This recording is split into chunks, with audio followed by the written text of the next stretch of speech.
सभी सुनने वालों का निधि के स्टोरी बॉक्स में बहुत बहुत स्वागत है। दिल थाम के सुनिएगा, आज की कहानी है ही ऐसी। पापा, मम्मी और हम, यानी मैं और मेरी छोटी बहन कृषा। वैसे मेरा नाम राहुल है और सब मुझे प्यार से राजू बुलाते हैं। आज 15 साल बाद अपने गांव धूमाकोट के लिए छुट्टियां बिताने के लिए निकले थे। पापा ने सोचा कि बच्चों को उनका पुश्तैनी गांव दिखाया जाए। पापा बहुत इमोशनल होकर कहने लगे, देखो बच्चों, आ गए हम अपने गांव में और यह रहा मेरा घर, जहां मेरा बचपन बीता है। इस घर में मैं अपने दादा दादी के साथ खूब खेला करता था। आज यह घर बिल्कुल सुनसान पड़ा है।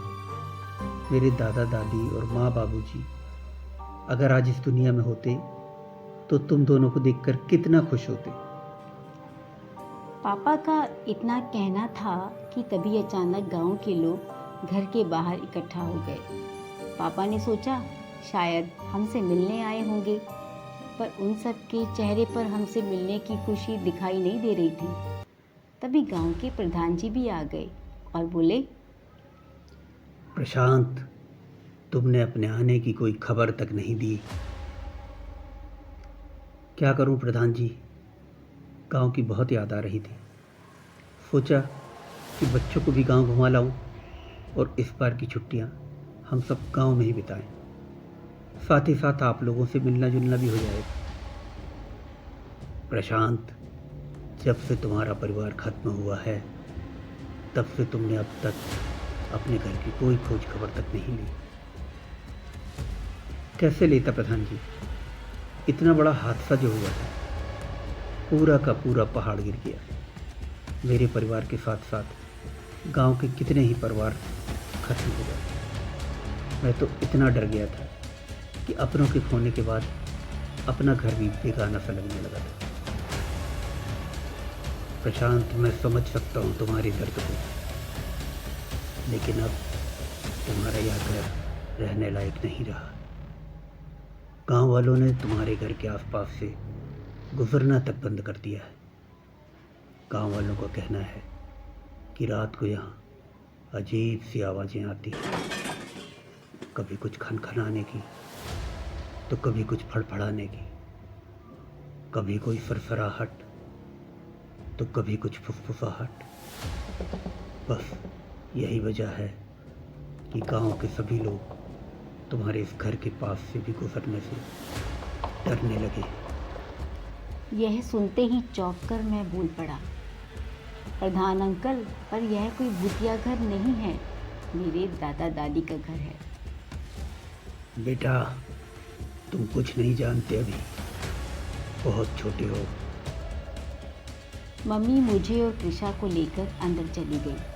प्रधान जी ने कुछ औरतों को हमारे साथ घर की साफ सफाई के लिए अंदर भेज दिया और बाहर प्रधान जी पापा से कह रहे थे, प्रशांत, तुम यहाँ मत रहो, मैं गेस्ट हाउस में तुम्हारे ठहरने का इंतज़ाम करवा देता हूँ। लेकिन ऐसा भी क्या हो गया प्रधान जी कि मुझे मेरा घर छोड़कर गेस्ट हाउस में रहना पड़े?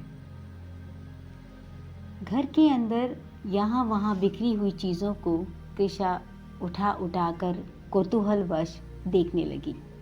गांव में उपयोग आने वाली कुछ चीज़ें तो वह पहली बार देख रही थी। तभी कुछ अजीब सी आवाज़ सुनाई देने लगी, जो सूने पड़े घर में थोड़ी डरावनी लग रही थी। उस आवाज़ ने हम सबको डरा दिया।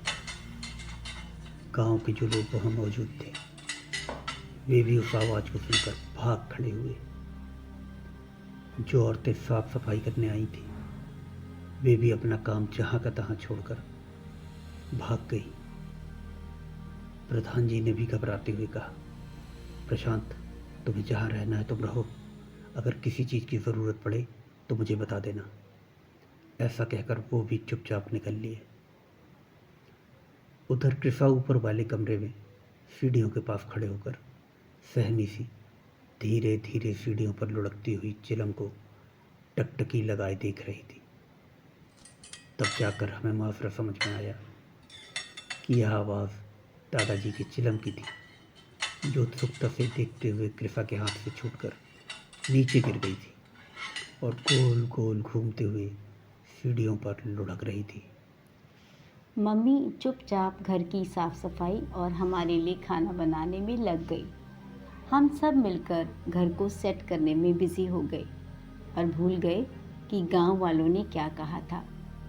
पापा इतने सालों बाद अपने घर आए थे। अपनी पुरानी बातों से हम सबका दिल बहला रहे थे। माँ ने मुझे और प्रिशा को सुला दिया, पर थोड़ी देर बाद मेरी नींद खुल गई। जब से मैंने प्रधान जी की बात सुनी कि इस घर के आसपास कोई नहीं आता है, तो मैं सोच में पड़ गया, ऐसा क्या है जिसकी वजह से लोग इतना डरते हैं।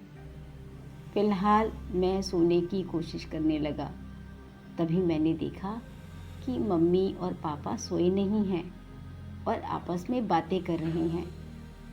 मम्मी और पापा को भी गांव वालों की किसी भी बात पर भरोसा नहीं हो रहा था। वह दोनों ही पढ़े लिखे थे, इन सब बातों को नहीं मानते थे, पर कहीं ना कहीं पापा का पहाड़ी होने के नाते एक विश्वास तो था कि यह सब बुरी शक्तियाँ, भूत प्रेत पहाड़ों में तो ज़रूर होते हैं। पापा मम्मी से बोल रहे थे, मैं बचपन से ही यह सब सुनता आ रहा हूँ कि कोई न कोई यहाँ छल जाता है। कभी लड़की अपनी शादी में फेरे लेते समय भूत के साथ भी फेरे ले लेती है। कभी कोई बला घेरती है तो कभी कोई बला, कभी कुछ तो कभी कुछ न कुछ यहाँ लगा ही रहता है। ये सुनकर मुझे बिल्कुल डर नहीं लगा, क्योंकि मैंने भी कई भूतों वाली फिल्में देखी थी, जिसमें बाद में यही पता चलता था कि ये सब मन का वहम होता था। यह सब सोचते सोचते मेरी आँख लगी रही थी कि मुझे ऐसा महसूस हुआ जैसे किसी ने मेरे पैरों से मेरी चादर को खींचा है। मैं डर के मारे उठकर बैठ गया। देखा तो कृषा, मम्मी, पापा तो सब सो रहे हैं। फिर मैंने पंखे को घूमते हुए देखा। चादर तो पंखे की हवा से सबकी ही फड़फड़ा रही थी। फिर मुझे ऐसा क्यों लगा कि मेरी चादर किसी ने खींची है। सुबह हम सब लोग घूमने निकले। सब गांव वाले हमें देखकर हैरान हो रहे थे। रास्ते में प्रधान जी भी मिले। पूछने लगे, प्रशांत बेटा, रात को सब ठीक रहा ना? हाँ प्रधान जी, सब ठीक रहा। हम सब तो चैन की नींद सोए। तुम सब कल थके हुए थे ना, इसलिए कुछ समझ नहीं सके। कब तक रुकने का इरादा है? 1 महीने रुकने का इरादा है प्रधान जी। कृषा जंगल देखने की जिद करने लगी। गांव की औरतें अपने जानवरों के लिए घास लेने जंगल जा रही थी। मम्मी ने कहा, चलो हम सब इनके साथ चलते हैं। सबसे बातें करते करते, फोटो शूट करते हुए हम सब जंगल पहुंच गए। गांव की औरतें घास काटने में व्यस्त हो गईं। कृषा और मैं बड़े बड़े चीड़ के पेड़ देखकर उनके चारों ओर घूमने लगे और छुपन छुपाई खेलने लगे। मम्मी पापा हमारे लिए खाने की तैयारी में लगे हुए थे। अचानक कृषा दौड़ते दौड़ते गिर पड़ी। मैं जब उसको उठाने लगा तो वह जोर जोर से चिल्लाने लगी। मैं दौड़ते हुए मम्मी पापा के पास आया। देखो ना मम्मी, कृषा गिर गई है, उठ भी नहीं रही और मुझे हाथ भी नहीं लगाने दे रही है। गांव की औरतें भी आ गईं। हम सब ने उसको उठाने की बहुत कोशिश की, पर वह नहीं उठी, जैसे किसी ने उसे कसकर पकड़ लिया हो। उफ, अब ये कृषा को क्या हुआ? जंगल में प्रशांत के परिवार के साथ और क्या क्या घटनाएं घटती? क्या उनका परिवार गांव में अपने पुश्तैनी मकान में रुक पाएगा या फिर गेस्ट हाउस में ठहरेगा, और या कि फिर डर के कारण शहर वापस लौट जाएगा? आखिर ऐसा क्या है उनके पुश्तैनी मकान में जो प्रधान जी और बाकी गांव वाले उन्हें ठहरने से बार बार मना कर रहे हैं? यह सब जानने के लिए आपको सुनना पड़ेगा हमारी कहानी का अगला भाग। तो सुनना ना भूलें। मिलते हैं फिर अगले एपिसोड में। और हाँ, लाइक और चैनल को सब्सक्राइब करना भी ना भूलें। तब तक के लिए अपना ख्याल रखें, खुश रहें।